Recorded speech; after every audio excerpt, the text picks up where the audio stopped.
أعوذ بالله من الشيطان اللعين الرجيم بسم الله الرحمن الرحيم الحمد لله رب العالمين بارئ الخلائق أجمعين باعث الأنبياء والمرسلين ثم الصلاة والسلام على أشرفهم أجمعين حبيب قلوبنا وطبيب نفوسنا أبي القاسم المصطفى محمد اللهم صل على محمد وعلى آل بيته الطيبين الطاهرين المعصومين لا سيما بقية الله في الأرضين واللعنة الدائمة على أعدائهم أجمعين من يومنا هذا إلى قيام يوم الدين رب اشرح لي صدري ويسر لي أمري واحلل عقدة من لساني يفقه قولي وقال رسول الله صلى الله عليه وآله وسلم إن لقتل الحسين حرارة في قلوب المؤمنين لن تبرد أبدا صلوات اللهم صل على محمد بسم الله الرحمن الرحيم. Dear brothers and sisters, Mu'mineen and Mu'minat, Assalamu alaikum wa rahmatullahi wa barakatuh.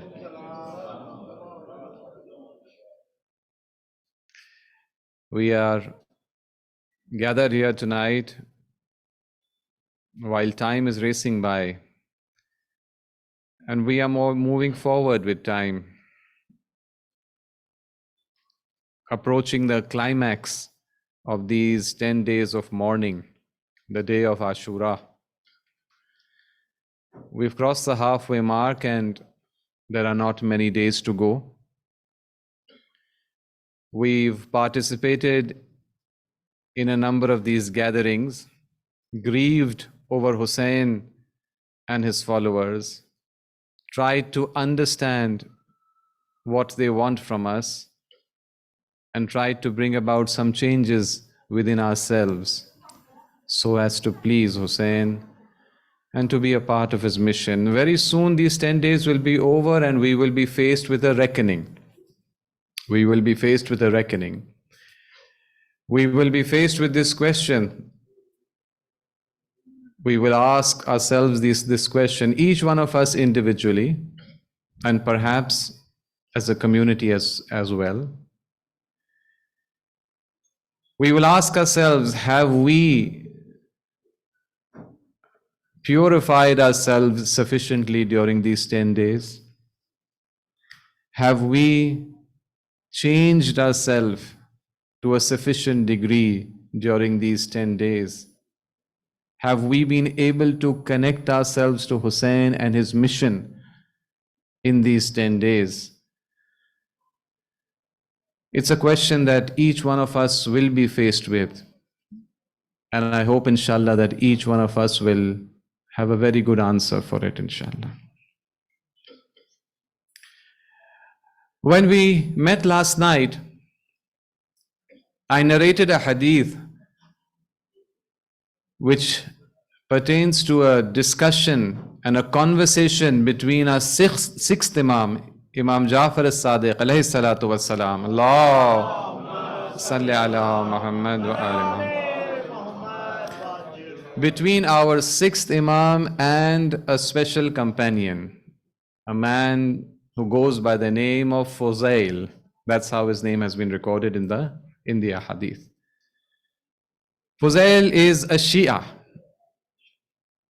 which means that he doesn't just like the Imam, he doesn't just love the Imam, but he loves him to a degree where he participates in his mission and he follows the Imam and he does what the Imam wants and he avoids that which the Imam doesn't want.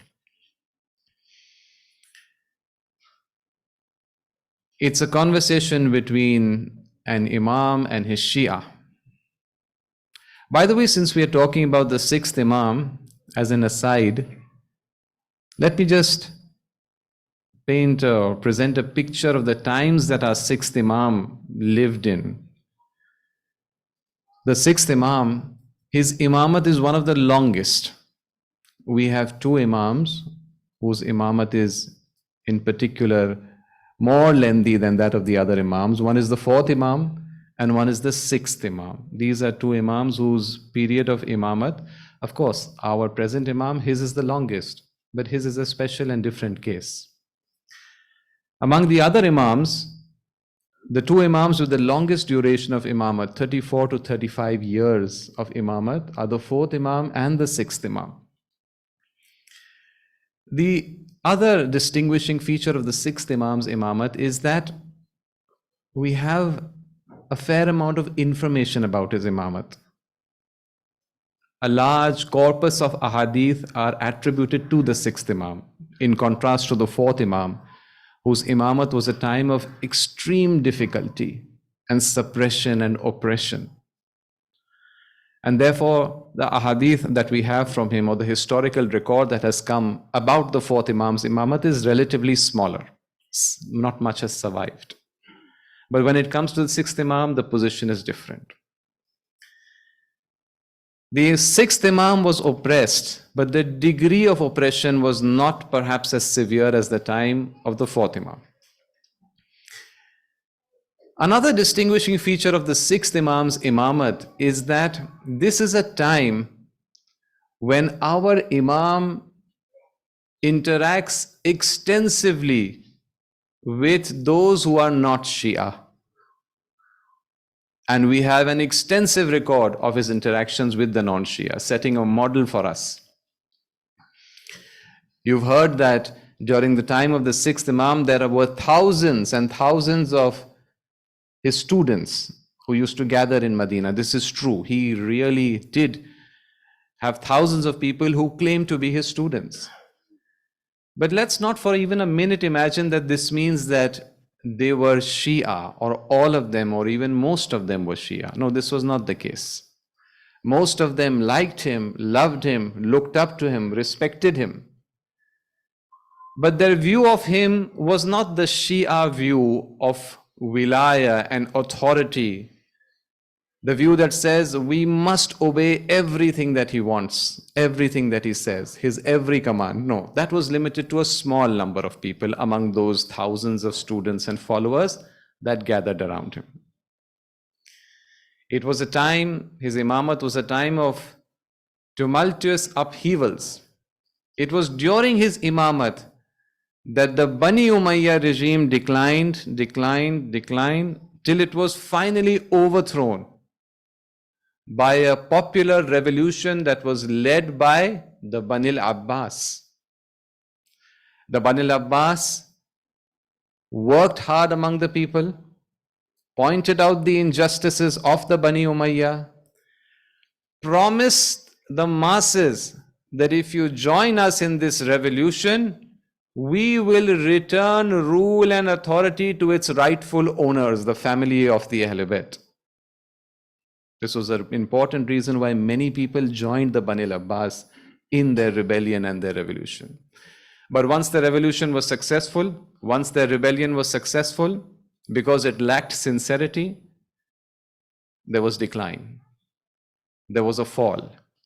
And instead of handing over authority to the true successors of the Prophet, the true members of his family, the Bani al-Abbas said, we are the Prophet's family. We are the Prophet's family. And so when we had promised you that the Prophet's family will rule after the revolution, we are going to rule. We are connected by blood to Rasulullah, and therefore we will rule. All these events, ups and downs of 35 years, very, very eventful period of Imamah. In this time, Imam Sadiq is having a conversation with a Shia, a man called Fuzail. And as I narrated last night, he asks Fuzail, Ya Fuzail, atajlisun wa tuhaddithun?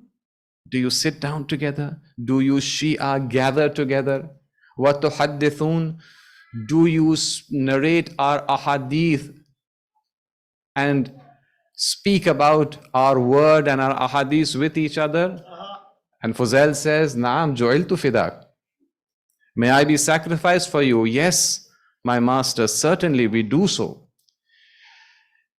Imam Sadiq's face lights up because his Shia are gathering together to discuss the ahadith and words of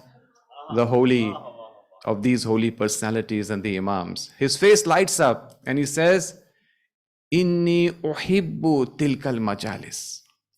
I love these gatherings. I love these gatherings. Fa'ahyu amrana. O Fuzail, when you gather in these gatherings, make sure that you enliven our matter. This was mentioned last night.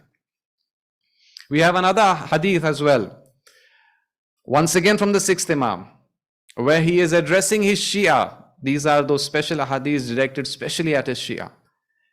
And he says, Tazawaru wa talaqu wa tadhakaru. He orders his Shia to gather together and to speak with each other. Fa'ahyu amrana. And by doing so, enliven our matter. Make sure you engage in ihya il-amr. Ihya il-amr. The simple translation. So this is what our Imams, and we have other ahadith as well from the 8th Imam and from some other Imams which focus on this issue of ihya amr. And in these nights when we are commemorating the events of Karbala, and we are commemorating this great civilizational, this great human movement called Islam, which has manifested itself so brilliantly in the events of Karbala, it is important for us to go over some of these things so that our horizon and our vision is set in the way that our Ahlul Bayt alayhimus salam wish to set it. The translation of Ihya Amr is simple. Enliven, revive, breathe life into our matter. But this is not very, very helpful, a simple translation of this. A description would be better. What is it that the Ahlul Bayt alayhimus salam are ordering their Shia to do when they gather? What is it that they are asking them to gather for? Ihya Amr. What is this? What is this? Dear brothers and sisters, Ihya Amr is essentially the establishment and the spread of the authority of the Ahlul Bayt alayhimus salam. Their authority. What does that mean? The establishment and spread of their authority. Dear Mu'mineen wa Mu'minat, Ihya al-Amr, which is what we are being asked to engage in, is a change in the world to whatever extent that we can bring it about in such a way that with each passing moment, with each passing day, a greater share of humanity seeks to live their lives as per the teachings of the Ahlul Bayt alayhimus salam. A greater and ever-growing share of humanity considers the Ahlul Bayt as their source of guidance and authority. When they think about their relationships, for example, the relationships that we have with our family members, Ihya Amr would be that we order these relationships on the values that the Ahlul Bayt want from us. For example, mutual respect and compassion. Several households are afflicted by disagreements. Many of these have to do with a lack of respect for the other, sometimes between husband and wife. Sometimes there is a lack of respect for our parents. And sometimes there is a lack of respect for our children. And sometimes it is the parents who do not respect their children enough, their intelligence, their independence. Ihya Amr would mean mutual respect in our domestic relationships. Ihya Amr would mean an ever-growing sense of community within us. Alhamdulillah, it is very nice, and it is a good example that has been set by the community here in Singapore, where sections of this community who speak different languages, they have gathered together to commemorate Karbala by themselves, to carry out their religious activities together. This is an important achievement, and there are many places in the world that are not able to do this. Alhamdulillah, the Mu'mineen in Singapore have been able to do this, and I hope that they will be able to set a better and better example of this as time goes by.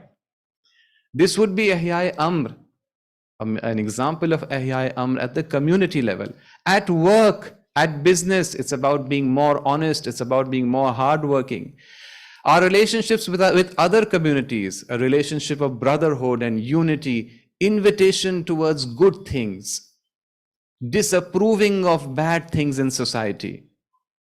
All these are examples and descriptions of Ihya Amr, however, with the centrality of the Ahl Bayt. The spread of the values of justice, of brotherhood, of unity, of compassion, of concern for the underprivileged.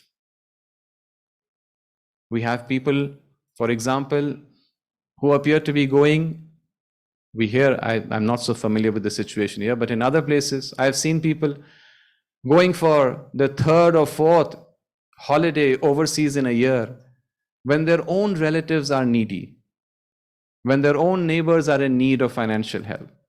Ihya Amr would mean being concerned about the needy, especially those which are close to us. Ihya Amr offers us an amazing and inspiring vision, that can change our lives, the lives of each and every one of us. We have very different lives. There are some of us who are students, some of us are retired, some of us are employed, some of us are running businesses. We belong to different language groups. Our family situations differ. Our tastes differ. But Ihya Amr, which is the establishment of goodness, virtue, purity, with the centrality of the Ahl Bayt, however, is something which is possible for each and every one of us in different fields of life. It's enormous. It's enormous. Being influential for goodness. But dear brothers and sisters, when we pursue this vision, it sends the forces of evil into a fury. After the events of Karbala were over,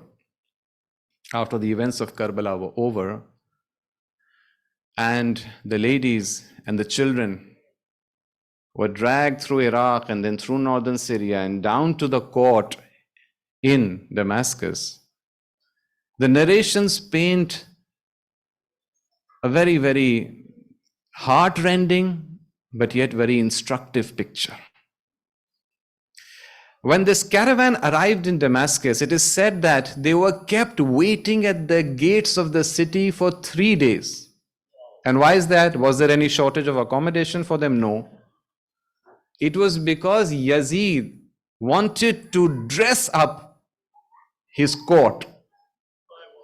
He wanted to dress up and decorate his court so that when these women, these children, when Imam Sajjad, they are dragged in chains, he can display the contrast of his power, wealth, and authority and their misery at that point. And then, when this caravan of prisoners is brought inside, you've all heard this painful incident. After engaging in a conversation with them, the details of which we will leave for some other time, the head of Imam Hussain alayhi salam is brought before Yazid. And Yazid engages in disrespecting this holy head. You've all heard this. It's difficult to narrate, it's difficult to hear. He picks up a whip-like stick and he starts to hit the lips of Imam Hussain alayhi salam's head. Now the point that I would like to draw our attention to here is, At this point, he recites some poetry. He recites some poetry, and this poetry has been recorded. I'll just recite 2 lines from it and then draw an important conclusion for us. The point that I'm trying to make here is that when Ihya Amr begins to happen, when the Mu'mineen, when the followers of the Ahlul Bayt, when those who are part of the Husseini mission are able to spread goodness, virtue, and purity in the world and start to change and transform the world, it sends the forces of evil into a mad fury. He says, لَعِبَ حَاشِمُ بِالْمُلْكِ فَلَا نَزَلَ خَبَرٌ وَلَا وَحْيٌ. He says, Bani Hashim, Rasulullah, who was a member of Bani Hashim, they came up with this lie about Quran and prophethood. This was just a ploy to capture power. And they captured power because of it. This is one of the clear points, clear evidences, which points to the state of Yazid's beliefs. That hardly leaves room for any doubt as to what his beliefs were. He says there was nothing. There was no wahi, no Quran, nothing at all. This was a game. And then, surveying the scene, as he's striking those lips with that stick, he says, Ya layta shuyukhi bi badrin shahidu. Oh, how I wish my ancestors who were at Badr, the battle of Badr, and we'll speak about that. Shahidu jaza al-khazraji min waq'il asali. Oh, how I wish that they could be here today, my ancestors who were killed in Badr. How I wish they could be here today and they could see the pain and misery that this family is suffering. Why Badr? Why does he mention Badr? Dear brothers and sisters, there were so many other battles. There was Uhud, there was Ahzab, so many others. The kuffar were killed in many battles by Rasulullah and the Muslims. There was the most humiliating of them all for Bani Umayyah, and that was the peaceful takeover of Makkah. Makkah was overtaken by the Muslims without battle. And that was the final defeat of Abu Sufyan and of Bani Umayyah. That was more humiliating than any battle. Why did he name Badr? I believe that there may be an answer for this question as to why he picks Badr. Dear brothers and sisters, Badr is a line that divides 2 phases of Muslim history.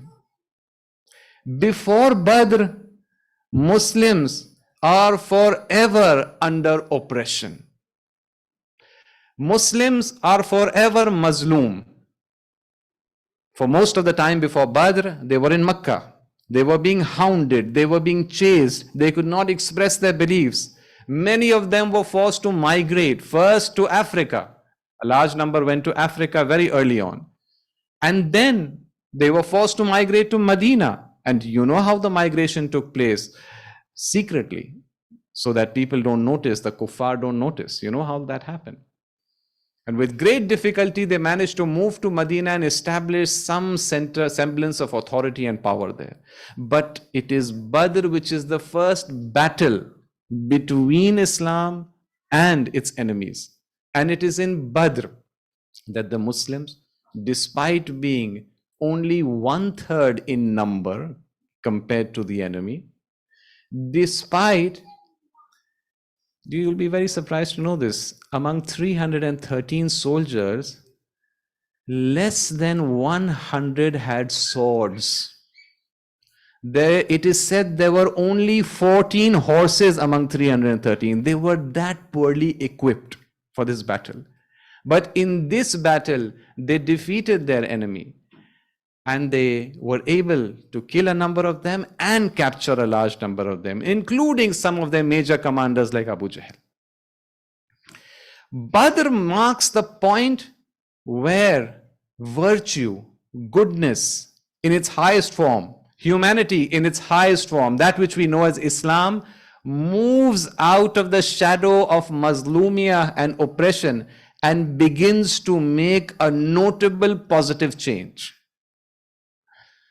Evil dislikes goodness at all times, but it is able and willing to tolerate goodness as long as goodness is entirely suppressed in a corner, struggling to get by. It is willing to tolerate goodness. But once goodness and virtue and humanity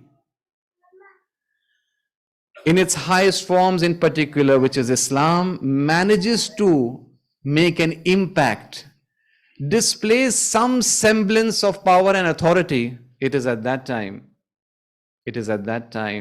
that evil flies into a rage. And that is why we see Badr. And that is why, for example, why is it, you heard all this before, when Imam Hussein alayhi salam, one of the questions that he puts to the opposing army in Karbala is, why is it that you want to slaughter me and my family and my followers? What have we done? What have we done? What is the answer that they give? They say, Bughzan le abik. Because we hate your father. Why Bughzan le abik? Why not Bughzan le akhik? Why not Imam Hassan? It is because, dear brothers and sisters, as they knew at that time and we still know today, Imam Ali alayhi salam represents the positive influence and authority and power of Islam like no other one does. Ali is Amirul Mu'mineen. Ali is Haidar. Ali is Al-Karrar. Ali is the one who used to head forth in battle, to engage in face-to-face, one-on-one battles and slaughter the biggest of these champions among the enemy. Ali represents authority and influence and the ability to bring about change in a way and a manner that none of the other Masumeen represent this side of Islam. And that is why it is Bughzan le abik, not le akhik. So, dear brothers and sisters, Ihya Amr is what is demanded of us. But at the outset, we should know that Ihya Amr, while being demanded of us, is also something that triggers a very severe response. And it doesn't necessarily have to be any kind of military or political activity. No, in many places that's not possible. The simple act of spreading virtue and goodness in a way that it actually starts to change society is enough for the enemies of humanity to fly into a rage, But yet, it is what is demanded of us. At this point, if somebody asks the question, dear brothers and sisters, is it possible for us, considering the position that we are in today, our small numbers, all these weaknesses that we have,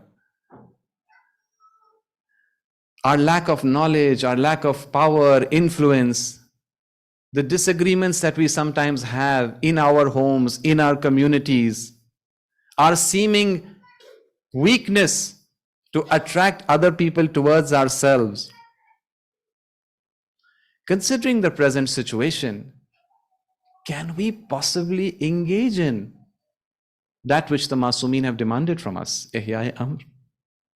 Spreading virtue, purity and goodness with the centrality of the Ahlul Bayt. Can we do this? Isn't it something which is impossible to achieve? Isn't it too tall an order? If somebody asks this question, I think it's a fair question.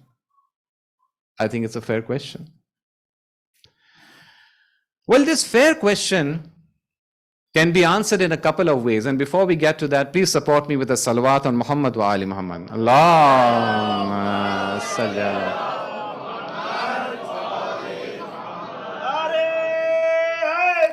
Ya Ali.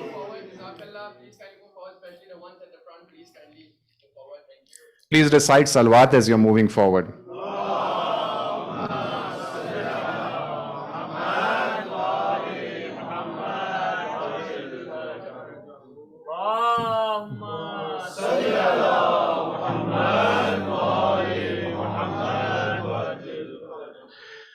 Well, the short answer, the question that we are asking ourselves is that if Ihya Amr and the spreading of virtue and goodness with the centrality of the Ahlul Bayt alayhimus salam in the world around us to whatever extent that we can, in our homes, among our neighbors, friends, at our workplace, among our friends, to whatever degree we can.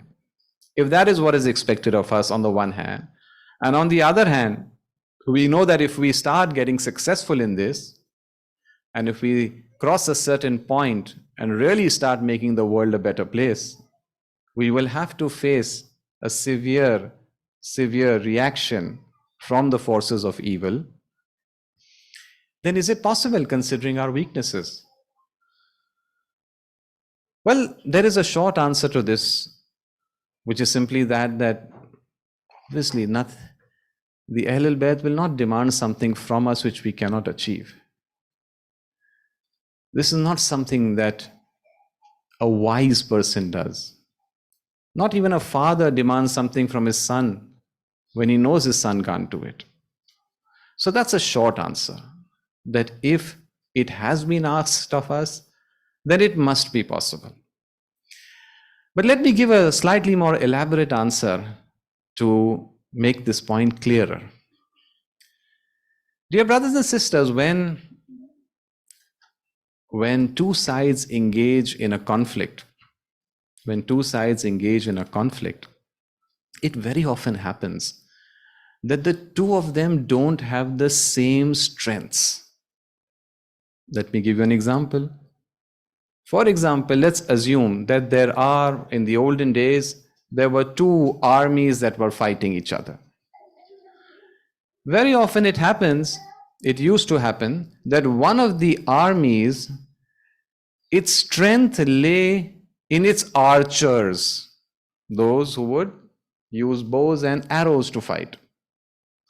While another army, its strength lay in its cavalry, those who were mounted on horses or other animals, and they used to use swords to fight. Both these armies had different strengths. The commanders of both armies would expend every possible effort to ensure that battle happens at a place and in a way which is to the benefit of his army. For example, the army which has a strong archery unit would try and ensure that battle begins while they are still at a distance, and that his army is at an elevated altitude, slightly higher position, because he knows this will ensure that they win. The other side will try its best to ensure that this doesn't happen, and that battle does not begin until and unless they have met each other and they are in physical contact with each other, because its cavalry is stronger. Dear brothers and sisters, this principle in conflict, this kind of conflict where each side has different strengths. In technical terminology, they call it asymmetric conflicts. Asymmetric, because it lacks symmetry. Asymmetric conflicts. Dear brothers and sisters, the situation between us, the people who are on the side of virtue, the people who are on the side of goodness, the people who are on the side of humanity, especially in its most evolved form, which is Islam and Husseinism, our situation relative to the other side, and by other side here, let me clarify, I do not mean non-Shias, I do not mean any non-Muslim. No, this is not what I'm talking about. I'm talking about those people who are determined to ruin humanity, who are determined to spread all sorts of corruption and disarray and disunity and infighting in humanity, because that is to their benefit. And this is a very small group. And this does not really belong to any religion in particular. The situation between us and them is similar to this. Let's just take a look at Karbala to explain what I mean. Yazid's army is facing Hussein's army in Karbala. Yazid's army is facing Hussein's army in Karbala. Yazid, his army, its strength lies in numbers. Hussein's army, its strength lies in the strength of character of those who are in it. Yazid's army, its strength lies in its power to threaten the enemy with death. Hussein's strength lies in his ability to promise his followers martyrdom. Yazid and his army, their strength lies in being able to threaten and coerce, strike fear into the hearts of their enemy. Hussein's army and Hussein himself, his strength lies in being able to lead by example. Yazid threatens his enemies that if you do not follow me, I will destroy your family. Imam Hussein brings his family, his women and children along to the battlefield. We see two different kinds of strengths at play here in Karbala between the two sides. And this contrast of strengths and abilities, dear brothers and sisters, continues today. Our strengths are different. Our strengths are different. Our enemies, and I've made it clear that by enemies, I do not mean non-Muslims or other communities or anything of that sort. I mean the enemies of humanity, because we consider ourselves the flag bearers and torch bearers and defenders of humanity. The enemies of humanity, their strengths lie elsewhere. Now, who is going to win? Who is going to win? Just as the army whose archers are more powerful, they try and ensure that the field of battle is so and so, and that side whose cavalry is stronger tries to ensure that the field of battle is so and so. In our conflict as well, that side will win, that will be able to shape and determine the field of battle. Where will battle be conducted? Will it be conducted on the axis of wealth, military power and force? Or will it be conducted on humanity and human values like brotherhood and compassion and justice and truth and sacrifice? When we do Ihya Amr, we are essentially molding the battlefield. We are shaping the battlefield. That's what we are trying to do. And the more we are able to do this, the more we are able to set ourselves and all of humanity up for victory in the future, inshallah, which will of course happen as followers of the Maktab of the 12th Imam. We know when that is going to happen. We know when that is going to happen, the final victory, inshallah. And we are moving towards it, preparing ourselves, preparing the ground, preparing the battlefield for it. And it is immensely powerful when we are able to do it. We are able to attract people from all walks of life when we do it, when we pursue this Ihya Amr. Some of you have had experience. Some of you have friends, relatives who have been drawn to the Maktab of Ahl Bayt, who have become followers of the Ahl Bayt, or who are at least close to becoming followers of the Ahl Bayt. They respect and love the Ahl Bayt as a result of the efforts that you have carried out. It has a great impact. Let me just narrate the incident of one person who has been affected by this. You can read up about him later on. Time is running short. Let me just tell you about this personality. There was a young man born in Italy in the year 1954. And he was born in an extremely wealthy family. an extremely wealthy family. It was a family that controlled a number of large automobile manufacturers. In those days, they were even more bigger and more important than they are now, and they were independent. Now they've been bought out. Brands like Ferrari, Maserati, and the like, and some garment manufacturers and some other companies. It was a family that was immensely rich. Their annual income was in the hundreds of millions at that time, so it is said, and their assets were in the billions of dollars at that time in 1954.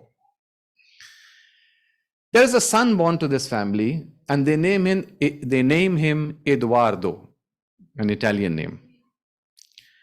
Eduardo is sent to the best schools in different parts of Europe. And then, because he develops an interest in Eastern religion, Eduardo says, I want to go and study various Eastern religions in New York. So he's sent to New York. In New York, while he's passing through a library, his eyes fall on a book with a beautiful cover. He stops to pick it up and he says, oh, this is the Quran. This is the book of the Muslims. Yes, I've heard of it, but I've never read it.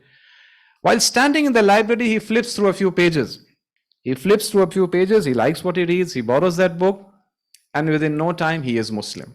This happens in 1974, when he's 20 years of age. From then on, he develops issues with his family, because they are not willing to accept this decision that he has taken.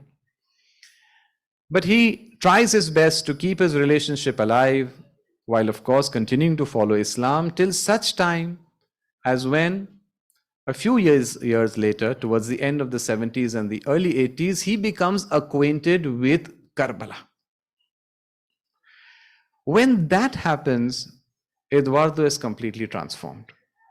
Islam itself had transformed him.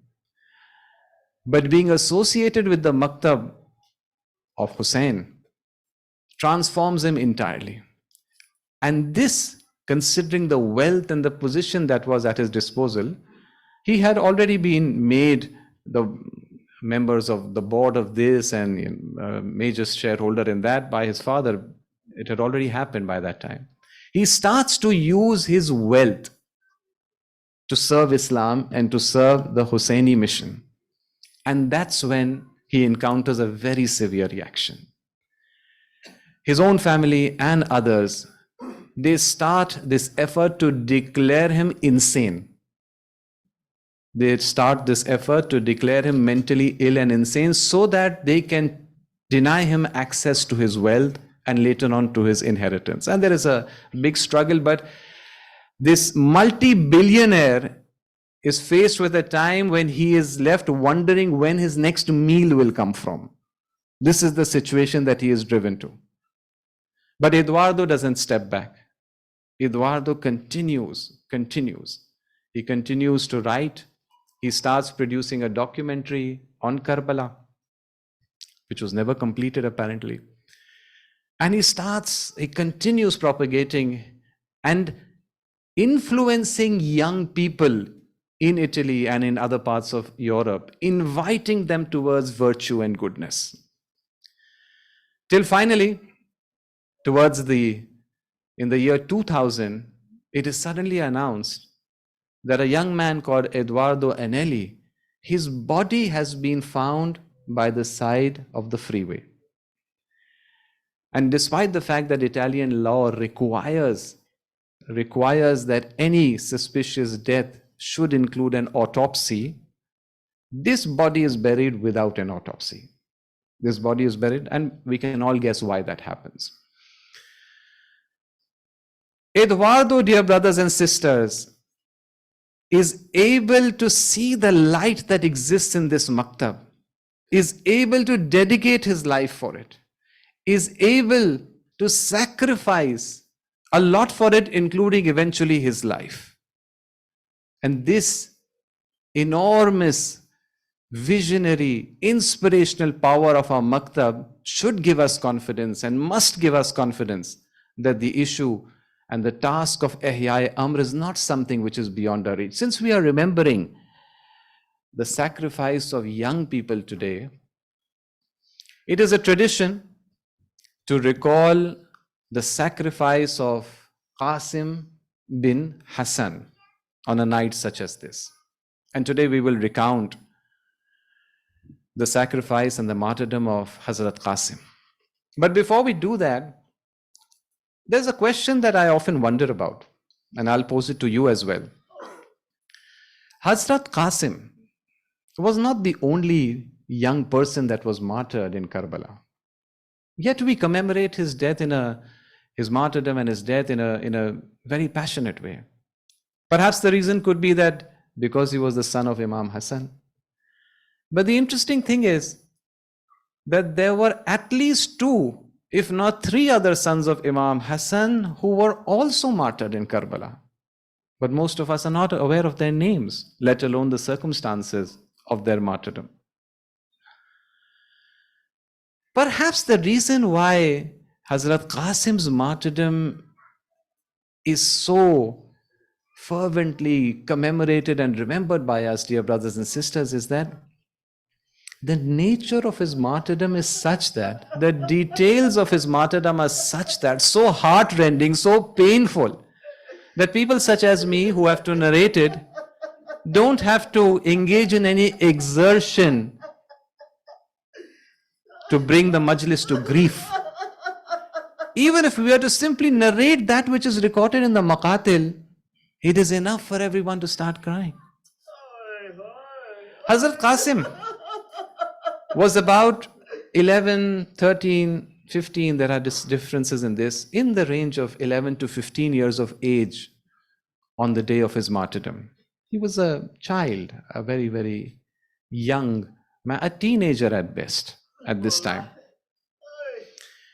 And his father, Imam Hassan, had been martyred when he had been a baby, 2 years, 4 years, 5 years of age, 10 years before Karbala. And he had grown up in Imam Hussein's house under the direction and supervision of Sayyidah Zainab. So Hazrat Qasim, who was also remarkable and notable for how handsome and good looking he was, which is not surprising because one of the blessings that this family has received from Allah is physical beauty and attractiveness. He was notable for being very, very beautiful. You've heard that the enemy too has described him that he was like a piece of the moon. He grew up in this household watching Imam Hussein, watching Hazrat Abbas, imitating the manners of the other Bani Hashim, and therefore, more than his physical beauty and handsomeness, it was his spiritual qualities that truly reflected his connection to Bani Hashim. He had grown up in this household.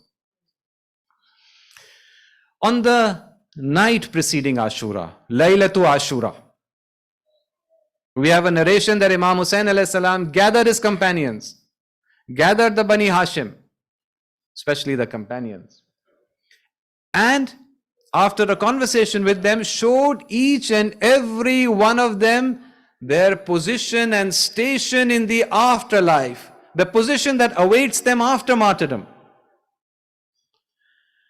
Qasim was watching this. And then he goes up to his uncle. And he asks him, Ya Amma, oh my uncle, what is going to be my position tomorrow? What is the station that I will achieve after martyrdom? His uncle doesn't answer him. Imam Hussein doesn't answer him. He smiles and he looks away. He asks him again, again and again, till finally Imam Hussein replies. But he replies with another question. He asks, Qasim, oh my nephew, what is your view of death? How do you see death? And Hazrat Qasim replies instantly, without any hesitation, Ahla min al asal. It is sweeter to me than honey itself. Sweeter than honey. Why is that? Allahu Akbar. Look at the ma'rifah of this young child, this teenager at best. He knows that death in the service of the Imam, death in the service of this mission is not the end of life. In fact, it is the beginning of a glorious and endless new chapter in his existence. Ahla min al-asal. It is the following day now, dear brothers and sisters, the day of Ashura. Just about everyone has been martyred. All the companions, they have sacrificed themselves. Most of the Bani Hashim have passed away as well. And Hazrat Qasim is now trying to secure permission from the Imam. He's trying to secure permission from the Imam. He goes to the Imam and says, Ya Ammah, Ya Ammi, please let me go. Please permit me. You asked me last night what I thought of death. I told you, I am ready for this. Please let me go. But Imam Hussain refuses. He approaches him from another side. Please let me go. He refuses. From behind, from ahead, in every direction, but he refuses. Finally, he changes tack. Instead of asking him in this fashion, please let me go, please let me go, the narrations say that he begins to start kissing Imam Hussein's hands. And when he still doesn't get permission, he falls to the ground and starts to kiss Imam Hussein's feet seeking permission. Finally, Imam Hussain alayhi salam gives him permission. And Qasim, his face is shining, overjoyed, ready to meet success. Imam Hussain, it is narrated, prepared him for battle. There was hardly anyone else left. Mostly it was the ladies, the children, and Imam Hussain, and perhaps a few among the Bani Hashim who may have been left at that time. Qasim is being prepared for battle. They bring an armor. They put it on him. And they see it's dragging on the floor. It's too big for him. They say, get us a smaller armor. They get all the armors that they have, but they are all too big for this child. And so it is decided that Qasim will go to battle without armor, without chainmail, without whatever armor. They bring a helmet. Imam Hussain places the helmet on Qasim's head, but it slips down and obscures his vision. It's too big for this child. It's too big for him. No one can do battle if something is covering their eyes. The helmet is placed aside. It is decided that this young warrior will go to battle without any armor, without any helmet. He gets onto his horse. And what do they see?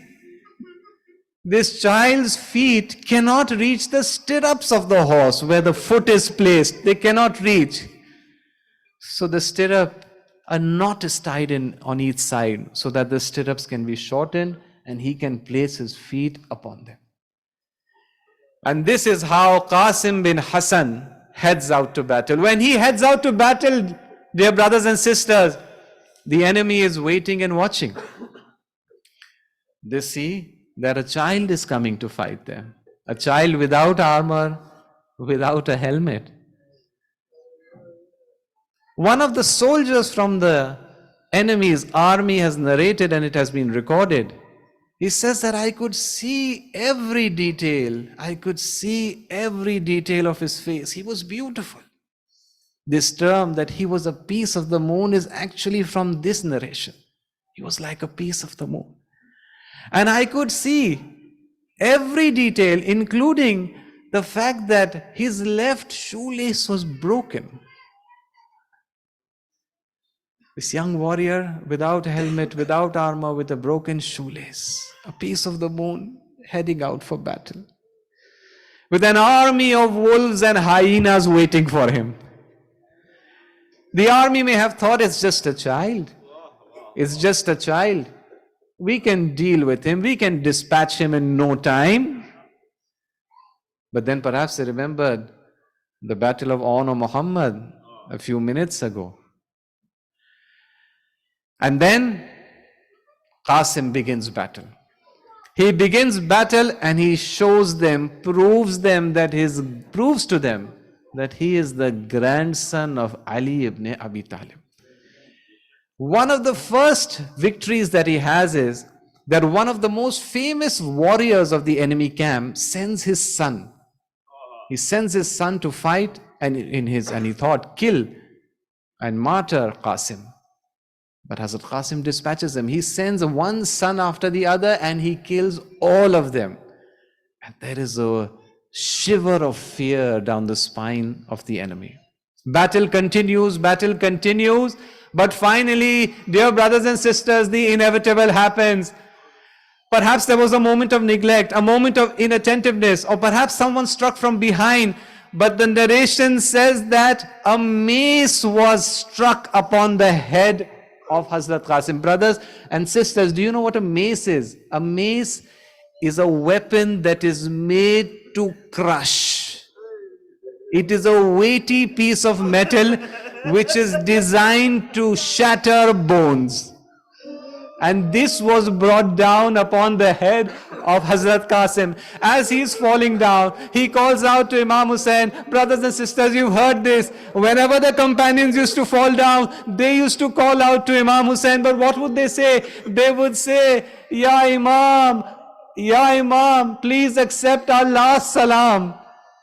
But when Qasim fell down, he did something different. He said something different. Perhaps because he was a child, instead of saying, please accept my last salam, instead of saying, Ya Imam, he says, oh my dear uncle, please help me. Please come and help me. If the call was different, Imam Hussein's reaction was unique as well. The Maqatil record that Imam Hussein got onto his horse and he rushed into the battlefield as if an eagle is sweeping down to grab its prey from the ground. When the enemy saw Ali's son rushing towards them with such speed, they were struck by terror. They began to run helter-skelter for their lives. But do you know what this means? This means that the horses with their ironclad hooves, the soldiers with their military boots were running from this side to that, over Qasim, crisscrossing him, throwing up a cloud of dust. Eventually, Imam Hussain reaches by Qasim's side. When the dust settles, he sees this piece of the moon crumpled and crushed and bloodied on the sands of Karbala. He falls to his knees beside him and he says, oh my nephew, it is difficult for me to bear this moment that you call your uncle to assist you, but I am not able to help you. La hawla wa la quwwata illa billah al-aliyyil azim. سيعلم الذين ظلموا أي منقلب ينقلبون. اللهم صل على محمد وآل محمد.